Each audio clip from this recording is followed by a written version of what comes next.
So, ito yung tindahan ko mga kasari. O, diba? Sobrang gulo. Ayan. Kapag talaga bagong grocery ako, ganyan siya talaga kagulo. Kasi, lahat is, naayos ko talaga yan. Ayan o. Ang daming bungi. Ayan. Tingnan mo o. O, pag si tatay lang talaga nagbibenta dito, si tatay kasi hindi siya, marunong mag-replenish. And hindi ko rin siya talaga sinasabihan na mag-replenish. Kasi mas gusto ko na ako yung magre-replenish para alam ko din kung nasa yung mga stocks, ganyan. Ayan. Kaya ganyan yung aking tindahan pag siya talaga yung nagbabantay. So ngayon, umuwi na si tatay, tutulog na siya dahil tanghali na. Sa tanghali talaga pinatutulog ko siya, tapos ako na yung papalit. So ayan, 'di ba ang gulo, pero okay lang 'yan. Pag magulo is andun yung pera, sabi nga. Ayan ang gulo, 'di ba? Pasensya na kayo kasi mag-aayos pa lang ako. Hi mga kasari, welcome back to my channel. And for today's video mga kasari, nakapag-grocery na ako. So gusto ko ipakita sa inyo kung ano ba yung mga gin-grocery ko dahil umabot pa ako ng 25,500 something. So ayun, so samahan niyo ako mag-unbox. So kung gusto niyo makita yung mga pinamili ko, just keep on watching. At kung hindi ka pa nakapag-subscribe sa aking YouTube channel, please subscribe and click the notification bell para lagi updated sa mga videos.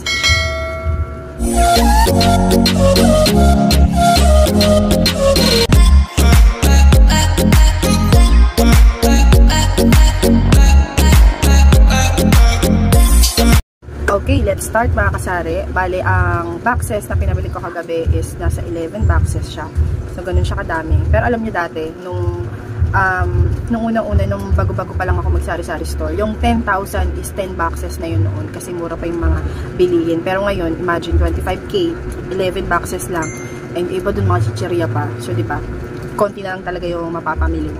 So, ayan, pinakita ko naman sa inyo yung aking tindahan. Sobrang butas na talaga, as in wala nang mga stocks yung iba, yung mga ayan o, nakita niyo yan, yung mga dilata ko, diba, wala na. So mas marami akong biniling dilata ngayon dahil mabili talaga yung dilata dito sa amin kasi nga medyo malayo kami sa palengke, so kami yung pinaka main source na binibilhan talaga ng tao. So huwag niyo nang pansinin yan, yan yung bagong anak ng pusa namin, dumadami na naman sila.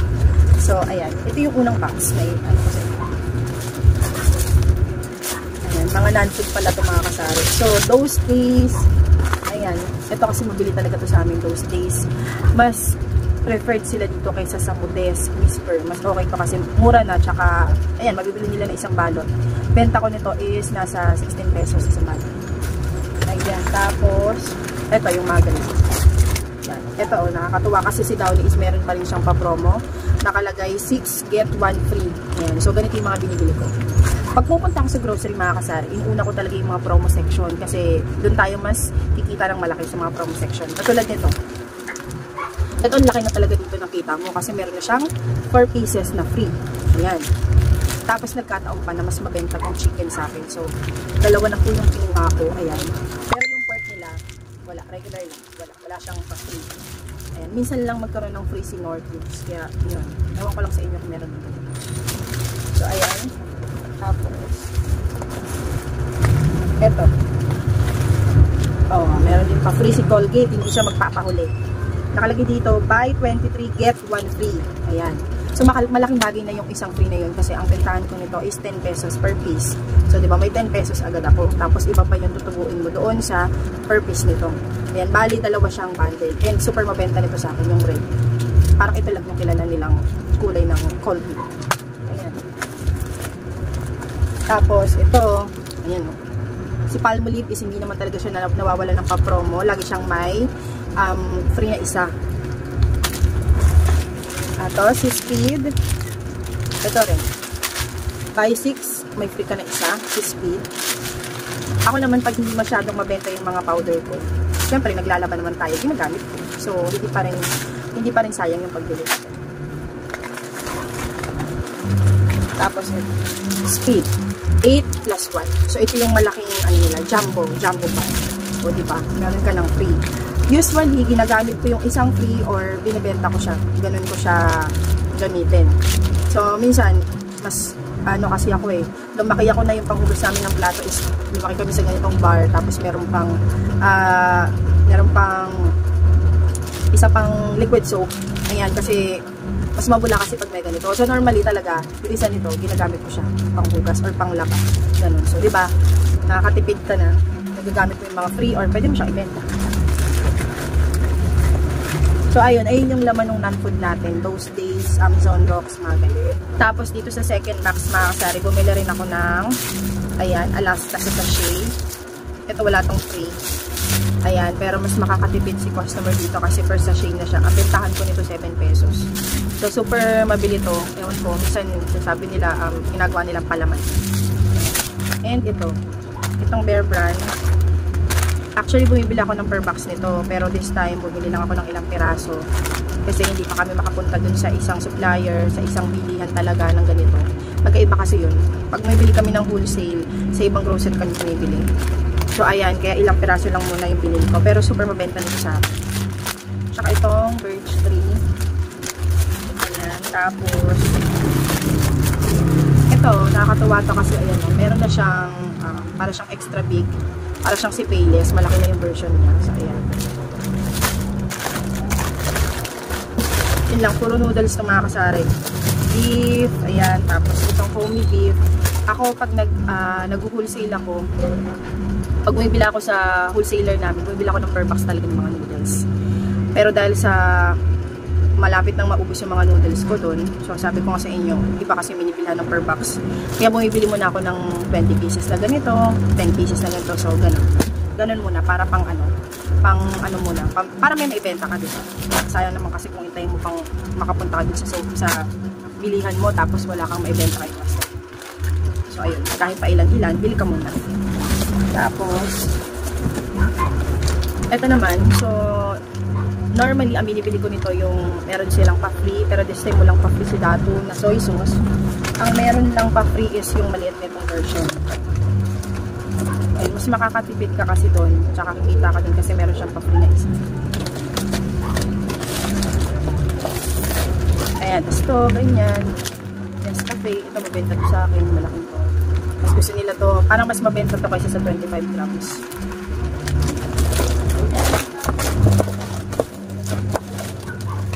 And ito, ayan, Champion. Bentahan ko nito is 15 lang. So, kaya dinadugo. Ako naman, nagbababa ako ng presyo kapag alam ko na per box ko siya binili or mas less ko siyang binili. So, doon ako nagbababa ng presyo. Kasi parang wala kang guilt sa sarili mo na parang ibinigay mo na lang ganyan tapos di ka naman kumita. So, doon ako mas nagbababa ng price sa mga per box kong binibili rin talaga. Kung mas mura ko siyang binili, syempre mas ililes ko siya sa mga customer ko. Ito ako nakikita nyo to puro mga kapiyan kasi may mga bumibili sa akin na pang wholesale, kalahating dosena, ganyan, isang dosena. So, talagang kailangan meron ako stocks ng mga kape, gatas. Yan yung aking mga wholesaler na items. So, ayun, yun yung laman ng isang box natin. Puro mga kape toyo. Another boxes natin mga kasari is puro mga shampoo, like yung ganito. Ito madalas ko to talagang binibili kasi mas makakatipid tayo. Actually, itong mga shampoo is lagi naman siyang may pa-free na isa. So, ayun, hindi naman nawawala. Based on my experience, talagang meron silang pa-free. Tapos itong si Joyo, ayan, buy 6, get 1 free. So, ayun, mas maganda na pumunta muna kayo sa promo section talaga bago kayo bumili ng mga nakalista. Kasi, katulad nito, diba, sayang, ito yung madalas na nauubos, yung mga promo na yan, lalo na kung yung inyong pinupuntang grocery is puntahan talaga ng mga sari-sari store owners. So, mas maganda na maaga kayo sa grocery stores or ako kasi ginabi ako kagabi, pero okay lang yun kasi yung grocery na pinuntahan ko is talaga full pack talaga sila pagdating sa mga stocks. Pero much better na maaga talaga kayo sa grocery kasi doon talaga yun, kumbaga bagong replenish nila yun. Mas okay na mas maaga kayong mag-grocery para nakikita nyo yung mga pa-promise talaga nila. Parang katulad din sa isang grocery na pinupuntahan namin noon. Pag pumupunta kami doon ng hapon, as in, wala na kami naaabutan. Pero pag maaga kami, marami sila talagang pa-promo. Kaya lang, medyo may kalayuan talaga siya dito. Kaya hindi ko na siya nabibisita. So, ayun. Yung other boxes natin, mga kasari, laman nun, mga chicheria, biscuit, ganun. May mga pa-promo din sa mga biscuit. Hindi ko na mapakita sa inyo kasi nandun na siya sa pinakailalim. So, pakita ko na lang sa inyo yung tindahan namin kapag nakapag-replenish na ako. Ayan, nakapag-display na ako kasi kung talagang titignan nyo siya, as in bungi-bungi na talaga siya.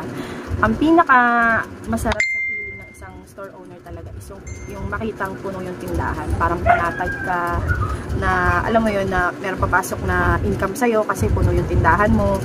diba, nailagay mo yung puhunan sa maayos, ganun. So, yun yung pinaka masarap sa pakiramdam ng isang store owner talaga, yung puno yung tindahan. Kapag nagre-replenish ako makasari sa aking sari-sari store, ganito talaga siya kagulo. Ayan. Ayan o. Yung mga boxes naka-open, ayan, nandun pa yung mga ibang boxes. So, ayun, ganun din pa kayo kapag nagre-replenish kayo ng inyong sari-sari store. As in, talaga parang binagyo kayo. Kasi ganun, dahil nga inaayos mo nga siya, tinitingnan mo kung ano yung mga kulang. So, ganun, nagra-rumble-rumble talaga yung mga stocks.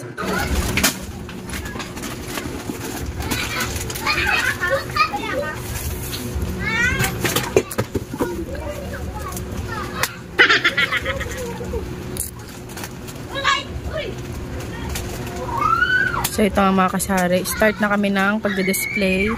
Siya yung nakatoka sa pagdi-display ng mga chichirya kasi matangkad siya. Kasi kailangan pang tumungtong sa mataas para maabot. So, ayan yung asawa ko. Sobrang gulo ng tindahan namin kasi ano kami, displaying time.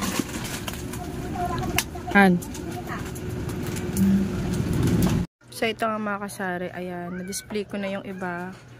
So, okay na siya, diba? O, puno na. Tapos may itlog na rin. Ayan yung ating candies. Ayan, puno na rin. Wala na siyang butas-butas. Pag butas-butas kasi maliwanag. Ayan. So, 3/4 ng aking pinamili is nailagay ko na siya. Na-display ko na siya. So, ito yung sobrang gustong-gustong moments ng mga store owner ang kompleto at puno yung kanilang tindahan. So, napakasarap sa pakiramdam na makita mong busog na busog yung tindahan mo. Ayan. So, may sabitan din ako ng chichirya dyan sa taas. Puro mga malalaki. Ayan. Ayun. Meron pa tayong itlog doon. Ayan. Diba? So, yung iba, ito, mga natira, hindi ko pa na-display. Ayan.